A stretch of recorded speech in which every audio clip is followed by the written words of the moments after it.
Hello guys, welcome back to our channel. So we are back with our Upendra reaction. I mean the climax scene finally. നമ്മൾ ഭയങ്കര എക്സൈറ്റ്മെന്റിലൂടെ തുടങ്ങിയ ഒരു movie ആയിരുന്നു. Actually നമ്മൾ delay ആക്കിയതിന്റെ ഒരു കാരണം ഉഗ്രം കൂടെ ആയിരുന്നു. നമ്മുടെ സലാർ റിലീസ് ആവുമായിരുന്നു. അപ്പോൾ ആദ്യമേ എല്ലാവരും പറഞ്ഞായിരുന്നു അത് please finish it before the release. So we had to no other choice. അതല്ലാതെ പിന്നെ നമുക്ക് ട്രെയിലറും ഉണ്ടായിരുന്നു, പാട്ടുണ്ടായിരുന്നു. അപ്പം കംപ്ലീറ്റ്ലി നമ്മുടെ ഷെഡ്യൂൾ ഭയങ്കര ടൈറ്റ് ആയിരുന്നു, ഓഫീസും സംഭവങ്ങളൊക്കെ ആയിട്ട്. ഓഫ്കോഴ്സ് ഇപ്പൊ ജോലി ഇല്ലായിരുന്നെങ്കിൽ അല്ലെ ടൈം ഷെഡ്യൂൾ നമുക്ക് ചെയ്യാൻ പറ്റിയായിരുന്നെങ്കിൽ നമ്മൾ എളുപ്പം എല്ലാം റെഗുലർ വീഡിയോസ് ചെയ്തേനെ. പക്ഷേ കുഴപ്പമില്ല, ഇപ്പോഴും കുറെ ആൾക്കാരുണ്ട്, they are still waiting for the climax scene. അപ്പൊ നമുക്കറിയാം എന്തും വേണമെങ്കിലും സംഭവിക്കാം, because after all it's Upendra. So അവിടെ എന്ത് വേണമെങ്കിലും വരുമായി നടക്കാം. ചിലപ്പോൾ നമ്മൾ ഇപ്പം കാണുന്ന പോലെ ആയിരിക്കത്തില്ല what we are going to watch in the climax. So last സീനിൽ കണ്ടത് 3 പേര് ഒന്നിച്ചു അല്ലേ? അതെ, 3 പേരും ഒന്നിച്ചില്ല, ബട്ട് ഒരു ഫേസ് ഓഫ് ആണ്. ആൻഡ് ദെൻ അവിടെ ഉപ്പിയുടെ ദിമാഗ് ചലായിക്കുന്നു. കാരണം നമുക്കറിയാം ഈ മൂവിയിൽ നമ്മൾ വിചാരിച്ചിരുന്നില്ല ആ ഒരു ട്വിസ്റ്റ് ലാസ്റ്റിൽ വന്നൊരു ട്വിസ്റ്റ്. അത് ഭയങ്കര അൺഎക്സ്പെക്ടഡ് ആയിരുന്നു. അതുപോലെ തന്നെയാണ് നമ്മൾ ഇപ്പോഴും അത് എക്സ്പെക്ട് ചെയ്തുകൊണ്ട് തന്നെയാണ് നമ്മൾ വാച്ച് ചെയ്യാൻ പോകുന്നത് പോലും. അത് ഓർക്കണം, വിക്രം വേദ ഒരു സ്റ്റോറി അത് നടന്നുകൊണ്ടിരിക്കുകയാണ്, അത് നമ്മൾ മറക്കാൻ പാടില്ല. അതും അപ്പം ക്ലൈമാക്സിൽ അതും കാണിക്കുന്നുണ്ടാവും. അപ്പം നമുക്ക് തുടങ്ങാം അപ്പൊ അല്ലേ?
ಚಿಂತಾಮಣಿ ಏನಂತ ಸುಳ್ಳಿನ ಪ್ರಪಂಚ ನನಗೆ ಇಷ್ಟ. ಸುಳ್ಳೆಲ್ಲ ನಿಜ ಅಂತ ನಂಬರ್ತಾರೆ, ಒಂಥರ ಸುಖ ಇದೆ ಅಂತ ಹೇಳ್ತಾನೆ. ಮತ್ತೆ ಸತ್ಯ ತಿಳ್ಕೊಕೋದೆ. ಇವ್ರಿಬ್ಬರ ಜೊತೆ ನನಗೆ ಸಂಬಂಧ ಇರೋದು ನಿಜ, ಅದನ್ನ ಸುಳ್ಳು ಅನ್ಕೊಂಡು ನನ್ನ ಜೊತೆಲೇ ಇರ್ಬೇಕು. ಇವ್ರಿಬ್ಬರ ಜೊತೆ ನನಗೆ ಸಂಬಂಧ ಇರೋದನ್ನ ನಿಂಗೆ ಗೊತ್ತಾಗಿದೆ ಅಂತ ನಾನು ನೋಡ್ಕೊತೀನಿ. ಓಕೆ, ಅದು ನೀನು ಒಪ್ಕೊಂಡು ನನ್ನ ಜೊತೆಲೇ ಇರ್ಬೇಕು. ನಿಜವಾದ ತಾಕತ್ತಿರೋ ಗಂಟಿಗೆ ಮಾತ್ರ ಮರಳಾಗ ಹುಡುಗಿಯಲ್ಲ ನೀನು. ನನ್ ತಾಕತ್ತೇನು ಅಂತ ನಾನು ತೋರಿಸ್ಬೇಕಾದ್ರೆ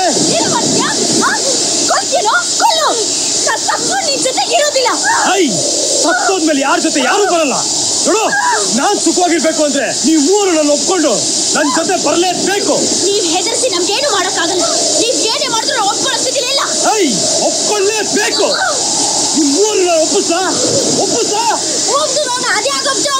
ನೀವು 3 ದಿನ ಸಾಯ್ತೀರಿ. ಒಂದೋ ನೀವನ್ನ ಒಪ್ಕೊಂಡು ನನ್ನ ಜೊತೆ ಬದುಕಬೇಕು, ಇಲ್ಲ ಸಾಯ್ಬೇಕು. ಹೇಳ್ರೆ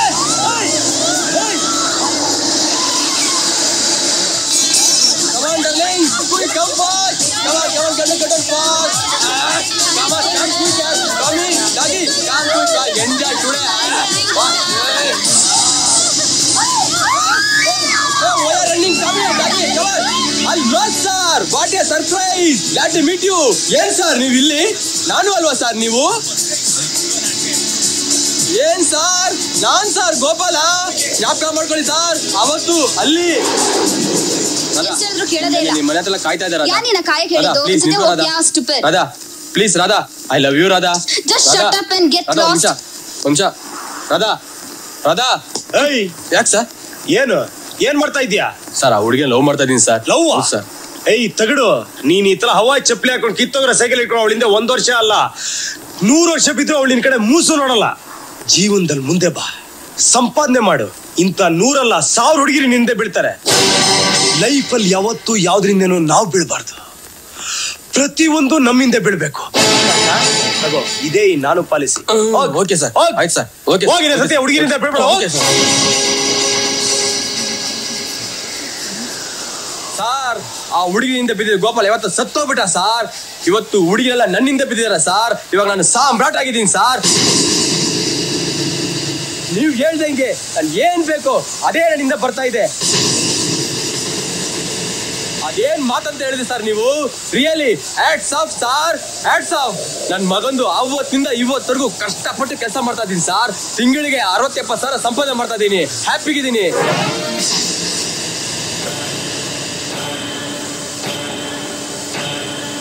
ಸೆಟಪ್ಗೆ ಒಳ್ಳೆ ಜಾಗ ಅನ್ಕೊಂಡ್ ಬಂದೆ, ಆದ್ರೆ ನೀವಿರೋ ನನ್ಗೆ ಗೊತ್ತಾಗಿಲ್ಲ ಸಾರ್. ಬರ್ತೀನಿ, ಬಾಯ್ ಸಾರ್. ಯಾಕೆ ಸರ್ ಡಲ್ಲಿಗಿದ್ದೀರಾ? ಜೀವನದಲ್ಲಿ ಯಾವತ್ತೂ ಡಲ್ ಆಗಬಾರ್ದು, ಎಲ್ಲರ ಜೀವನ ಹೊಟ್ಟೋಗ್ಬಿಡುತ್ತೆ. ತಗೊಳ್ಳಿ ಸಾರ್, ತಗೊಳ್ಳಿ, ಎಂಜಾಯ್ ಮಾಡಿ ಸಾರ್. ಕುಡೀರಿ ಸಾರ್, ನಿಮ್ ಬ್ರ್ಯಾಂಡು ಕುಡೀರಿ. ಹೇಗಿದ್ರಿ ನೀವು? ಹೇಗಾಗ್ಬಿಡ್ರಿ ಸಾರ್. ನಿಮ್ ಸ್ಟೈಲ್ ಬಿಡ್ರಿ ಬಿಡಿ ಸಾರ್. ತಗೊಳ್ಳಿ ಸಾರ್, ಸ್ವರ್ಗಕ್ಕೆ 3 ಗೇಣು. ತಗೊಳ್ಳಿ, ಸರಿ ಸಾರ್, ಎಂಜಾಯ್. ಇದು ನಿಮ್ real getup style.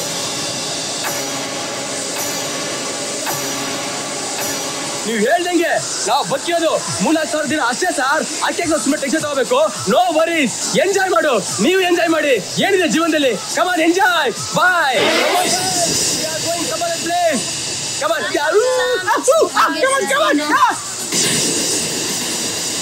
Bye, see you, bye, Tata.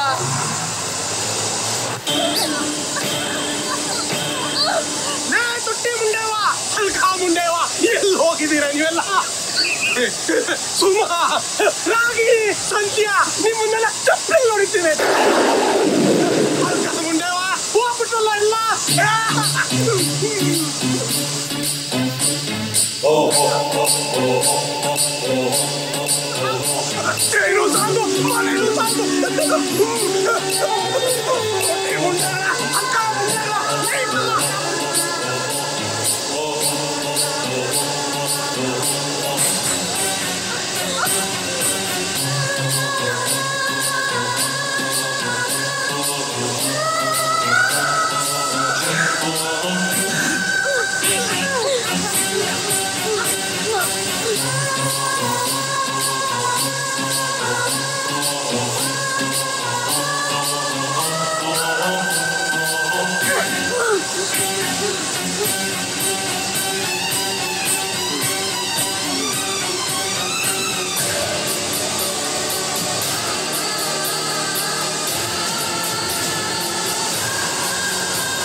ನಾನು ಈಗೇನ್ ಮಾಡ್ತಾನೆ? ಆ ಹುಡುಗಿರನ್ನ ಕೊಂದು ಬಿಡ್ತಾರ? ನಾನು ಅವ್ರನ್ನ ಬಿಟ್ಟು ಹೊಟ್ಟೋಗ್ತಾರ? ಇಲ್ಲ ಆ ಊರಲ್ಲಿ ಯಾರಾದ್ರೂ ಅವ್ನಿಗೆ ಸಿಗ್ತಾರ? ಈ ಕಥೆ ಕೊನೆ ಏನು ಅಂತ ತಾಕತ್ತಿದ್ರೆ ಹೇಳು ರಾಜ.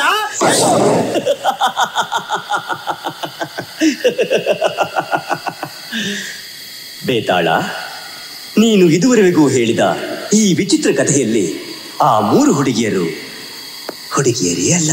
ಅಂದ್ರೆ ಆ ನಾನು ಅನ್ನೋದು ಒಬ್ಬನ ಹೆಸರಲ್ಲ, ಅದು ಪ್ರತಿಯೊಬ್ಬ ಮನುಷ್ಯನ ಮನಸ್ಸಿನಲ್ಲಿರೋ ನಾನು ಅನ್ನೋ ಭಾವನೆ. ಆ 3 ಹುಡುಗಿಯರು ಪ್ರತಿಯೊಬ್ಬರ ಜೀವನದಲ್ಲಿ ಬರೋ 3 ಋತುಗಳ ತರಹ. ಬೇಸಿಗೆ ಕಾಲ, ಚಳಿಗಾಲ, ಮಳೆಗಾಲದ ತರಹ ಪ್ರತಿಯೊಬ್ಬ ನಾನು ಅನ್ನೋನ ಜೀವನದಲ್ಲಿ ಕೆಲವು ಜವಾಬ್ದಾರಿಗಳು, ಕೆಲವು ಸಂತೋಷಗಳು, ಕೆಲವು ಗುರಿಗಳು ಇದ್ದೇ ಇರುತ್ತೆ. ಒಬ್ಬ ಮಾಮೂಲಿ ಮನುಷ್ಯನಿಗಾಗಲಿ, ಒಬ್ಬ ಆಗರ್ಭ ಶ್ರೀಮಂತನಿಗಾಗಲಿ ಅವನಿಗೆ ಒಂದು ಮನೆ, ತಂದೆ, ತಾಯಿ, ಹೆಂಡತಿ, ಮಕ್ಕಳು, ಹೀಗೆ ಏನೋ ಒಂದು ಜವಾಬ್ದಾರಿ ಇದ್ದೇ ಇರುತ್ತೆ. ಅದೇ ನೀನು ಹೇಳಿದ ಈ ಕಥೆಯಲ್ಲಿ ಬರೋ ಹೆಂಡತಿ. ಹಾಗೆ ಪ್ರತಿಯೊಬ್ಬನಿಗೂ ಅವನ ಜೀವನದಲ್ಲಿ ಅವನದೇ ಆದ ಸುಖ, ಸಂತೋಷ ಕೆಲವುದರಲ್ಲಿ ಕಾಣ್ತಾನೆ. ಅದೇ ಆ ರತಿ. ಇವೆರಡನ್ನೂ ತಣಿಸುವುದಕ್ಕೋಸ್ಕರ ಅವನು ಒಂದನ್ನು ಸಂಪಾದನೆ ಮಾಡಲೇಬೇಕು. ಅದೇ ಹಣ, ಕೀರ್ತಿ, ಯಶಸ್ಸು. ಇದೆಲ್ಲ ಸೇರಿದ ಭಾವನೆನೇ ಆ ಕೀರ್ತಿಯನ್ನು ಹುಡುಗಿ. ಪ್ರತಿಯೊಬ್ಬನಲ್ಲಿರೋ ನಾನು ಈ ಮೂರು ಭಾವನೆಗಳಲ್ಲಿ ಸಿಕ್ಕಿ ಒದ್ದಾಟ ನಡೆಸ್ತಾನೇ ಇರುತ್ತೆ. ಹಂಗಂದ್ರೆ ಬರೀ ಭಾವನೆಗಳೇ ಪಾತ್ರಗಳಾಗಿರೋ ಈ ಕತೆಗೆ ಕೊನೆ ಏನು? ಪ್ರತಿಯೊಬ್ಬನಲ್ಲೂ ಇರೋ ಈ ನಾನು ನಾನು ಅನ್ನೋ ಪ್ರಾಬ್ಲಮ್ಗೆ ಪರಿಹಾರ ಏನ್ ಗುರು? ಆ ನಾನು ಅನ್ನೋನು ಸಾಯ್ಬೇಕು, ಸತ್ತು ಮತ್ತೆ ಬದುಕಬೇಕು. ಕಚಲಾರನ ಮಗನೇ, ಜೋಪರ್ನ ಮಗನೇ, ವರ್ಷನ ಮಗನೇ, ಯಾಜ್ಯಗಳ ನಿನಗೆ, ಸಾಕ್ಯಗಳ ನಿನಗೆ, ಊರಿಗೆಲ್ಲ ಬುದ್ಧಿ ಹೇಳೋದು, ಒಳ್ಳೆ ಗುಚ್ಚೆ ಹೇಳೋದು. ಮಗ ನೋಡ್ಕೊ ನಿಂದು, ಕಚಲಾರ ಮಗನೇ ಮಗ ನೋಡ್ಕೊ. ಒಳ್ಳೆ ಒಳ್ಳೆ ಪ್ರಣಮೂತ ಬ್ರಹ್ಮರಾಕ್ಷ ತೆಗಿದ್ಯಾ. ನಾನು ನಾನು ಇವ್ರ ಹೆಸರೇ ನಾನು. ಏನು ಇವ್ ಶಂಕಲ್ ಇವ್ರದೇ ಫೋಟೋ ಹಾಕೊಳ್ಳೋದು? ಇವ್ರೇನ್ ದೊಡ್ಡ ಹೀಮ್ಯಾನು? ಏನ್ ಸುಖ ಸಿಗ್ತೀಯ ನಿಂಗೆ? ಏನ್ ಸುಖ ಸಿಗ್ತೀಯ ನಿಂಗೆ ಆ ಮೂರಿಂದ? ನಾನು, ನನ್ನ ಹೆಂಡತಿ, ನನ್ನ ಸಾಮಾನು, ನನ್ನ ಜಾಗ, ನನ್ನ ದುಡ್ಡು, ನನ್ನ ಸೊತ್ತು ನನಗೆ ಅವಮಾನ ಆಗೋಯ್ತು. ಅಯ್ಯೋ ಕೊಡಕ್ತಾ ಇರ್ತಾರೆ. ಏಯ್, ಪಕ್ಕದ ಮಲ್ಲಿ ₹1,00,00,000 ಕರ್ತರಾಗ್ಲಿ ನಿಂಗೆ ಬೇಜಾರಾಗಲ್ಲ. ಅದೇ ನಿಮ್ಮಲ್ಲಿ ಅಪ್ಟಲ್ ₹500, ₹1,000 ಕರ್ತರಾಗ್ಲಿ ನೀನು ಬಿರುವಿಲ್ಲ ಅಂತ ಒತ್ತಾಡ್ಬಿಡ್ತೀಯ. ಯಾಕೆ ಗೊತ್ತಾ? ಅದು ನಮ್ದು. ಅಯ್ಯೋ ನಮ್ದು ಐತೆ ಅನ್ನೋ ಕಾರಣಕ್ಕೋಸ್ಕರ ನೋಡು, ಅದು ನಂದು ಅಂತ ಒದ್ದಾಡ್ಬೇಡ. ಒಂದೇ ಒಂದು ಕ್ಷಣ ಅದು ನನ್ನಲ್ಲ ಅಂತ ಅನ್ಕೋ ಆರಾಮಾಗಿರ್ತೀಯ. ನಾನು ನಂದು ಅಂತ ಎಲ್ಲ ಬಿಟ್ಬಿಟ್ಟು ಮನುಷ್ಯ ಬದುಕಕ್ಕಾಗಲ್ಲ ನಿಜ. ಆದ್ರೆ 10% ನಾನು ನಂದು ಅನ್ನೋದು ಬಿಟ್ರೆ 20% ಮಾನಸಿಕವ ಖುಷಿಯಾಗಿರುತ್ತೆ ಕಣ. 20% ನೀನು ನಾನು ಅನ್ನೋದು ಬಿಟ್ರೆ 50% ಖುಷಿಯಾಗಿ ಬದುಕ್ತೀಯ. ಆಗಲ್ವೇ? ನಾನು ನಂದು ಬಿಡಕ್ಕಾಗಲ್ವೇ? ಯಾಕಾಗಲ್ಲ? ನೀರು ಮತ್ಪಡಾಗತ್ತೆ. ನಾನು ನಂದು ಅನ್ನೋದನ್ನ ಕಿತ್ತು ಬಿಸಾಕೋದಿಲ್ಲ. ನಾನು ನಂದು ಅನ್ನೋದು ಕಿತ್ತು ಬಿಸಾಕು. ಬಿಸಾಕು.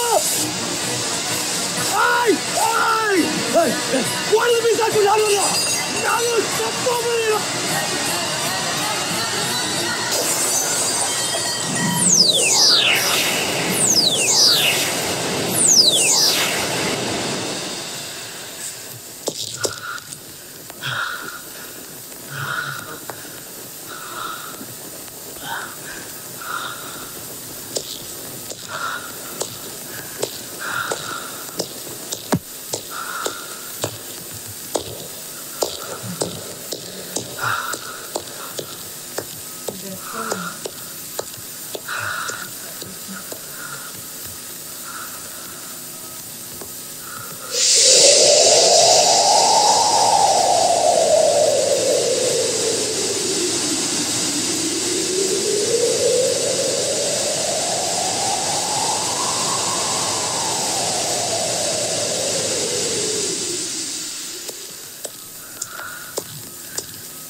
way he thinks, the way he portrays everything very different ആണ് അല്ലേ. We must say that അതായത് ഉപ്പി sir is like way ahead of the time എന്ന് വേണമെങ്കിൽ പറയാം അല്ലെ.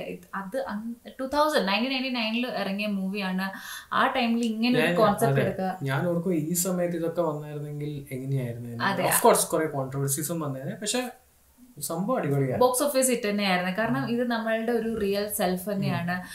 നമുക്ക് റെസ്പോൺസിബിലിറ്റീസ് ഉണ്ട്, നമുക്ക് അതിൻ്റെ കൂടെ ഹാപ്പിനെസ്സും വേണം, ആൻഡ് അലോങ് വിത്ത് ദാറ്റ് നമുക്ക് വെൽത്തും വേണം. അതായത് മണി ഇല്ലാണ്ടൊന്നും നടക്കില്ല എന്നുള്ള രീതിയിൽ. ആൻഡ് അതുപോലെ തന്നെ ഒരു metaphorically he has treated everything as like seasons, like summer, winter and then rain ആയിട്ട് അതിനെ റിലേറ്റ് ചെയ്തതും ഓൾ മേക്ക് സെൻസ് അല്ലേ. ലാസ്റ്റ് നമ്മളിങ്ങനെ വി വർ ലൈക്ക് ക്യൂരിയസ് ആയിരുന്നു എന്ത് പറ്റും, മറ്റേ നമ്മളുടെ നായികമാര് കൊല്ലുമോ അങ്ങനെയുള്ളൊരു ഇല്ല. നമുക്ക് നമ്മളെ തന്നെ ആ ഒരു മൈ സെൽഫ്, ആ സെൽഫിഷ്നെസ്സിനെ ഡെസ്ട്രോയ് ചെയ്താൽ മാത്രമേ സക്സീഡ് ആവാൻ പറ്റത്തുള്ളൂ കറക്റ്റ്. ഒരു ഫിലോസഫിക്കൽ മൂവി ആയിരുന്നു. ആൻഡ് ഇതിനകത്ത് പറയുന്ന പോലെ we have to watch it again എന്ന് പറയുന്ന പോലെ നമുക്ക് we will watch it for sure. നമ്മൾ സെപ്പറേറ്റ് ആക്ച്വലി ഈ ഒരു റെയിനും ഈ കാര്യങ്ങൾ നമുക്ക് ആദ്യമേ കമന്റ്സിൽ നമുക്ക് കത്തി. അതെ, അതുകൊണ്ട് പക്ഷെ എനിക്കൊന്നു അതങ്ങനെ പറയായിരുന്നെങ്കിൽ കുറച്ചുകൂടെ നമുക്കൊരു അടിപൊളിയായിരുന്നു നമ്മുടെ ഈ ഒരു റിയാക്ഷൻ. നമ്മൾ കാരണം കുറെ ആൾക്കാർ പറഞ്ഞിട്ടുണ്ടായിരുന്നു, ഇതും പറഞ്ഞിട്ടുണ്ടായിരുന്നു, സി നമ്മുടെ റത്തീസ് ഹാപ്പിനെസ്, ബാക്കി കീർത്തീസ് വെൽത്ത് എന്നൊക്കെ കാര്യം. ഇതൊക്കെ നമുക്ക് ഓൾറെഡി നമുക്ക് കമന്റ് സെക്ഷനിൽ ആൾക്കാർ വന്ന് പറഞ്ഞിട്ടുണ്ടായിരുന്നു. ബട്ട് ദെൻ അതല്ലാണ്ട് നമ്മൾ പറയുവാണെങ്കിൽ like climax is extra ordinary. നല്ലൊരു മൂവിയായിരുന്നു. അതെ, നമുക്ക് ഇങ്ങനെ ഒരു തിങ്ക് ചെയ്യാനായിട്ടുള്ള ഒരു എബിലിറ്റി. അതായത് ഇടയ്ക്ക് പറയുന്നുണ്ട് ലൈക്കിനോ മറ്റുള്ളവരുടെ വീട്ടിൽ എന്തെങ്കിലും സംഭവിച്ച കുഴപ്പമില്ല, നമ്മുടെ ഒരു 1000-500 രൂപ നഷ്ടപ്പെട്ട നമ്മള് തൂഫാൻ മച്ചായിരിക്കും, നമ്മൾ അങ്ങനെ ഒരു സംഭവമൊക്കെയാണ് ഒക്കെ. അപ്പം ആ ഒരു ഹ്യൂമൻ ഡിസയറും റെസ്പോൺസിബിലിറ്റിയും അസിസ്റ്റൻസും ഒക്കെ കാണിച്ചത് അടിപൊളിയായിട്ട് കാണിച്ചു. ചുമ്മാതല്ല, ഇത് like 2000 Filmfare award best film, best ഡയറക്ടറിനുള്ള അവാർഡും കൂടെ കിട്ടിയ ഒരു മൂവിയാണ് നമ്മുടെ ഉപേന്ദ്ര. അപ്പൊ ഇതാണ് നമ്മുടെ റിയാക്ഷൻ. ഇനിയിപ്പോ നമ്മള് വേറെ മൂവി ആയിട്ട് മൂവി തീർന്നു എന്നുള്ളൊരു വിഷമം എനിക്ക്. സ്റ്റോറി മുതൽ തുടങ്ങി അല്ലെ. അതാണ് ഇതിന്റെ ഏറ്റവും വലിയ ഹൈലൈറ്റ്സ്. ഇത് ഇത്രയും വർഷങ്ങൾക്ക് മുമ്പ് ഇറങ്ങിയിട്ട് പോലും we feel so fresh and engrossing movie ആണെന്നതാണ് ഇപ്പോഴും നമുക്ക് ഒരു അടിപൊളി സംഭവം. സോ ഇതായിരുന്നു നമ്മുടെ ഒരു reaction. So it was a wonderful movie. Thank you guys, thank you so much.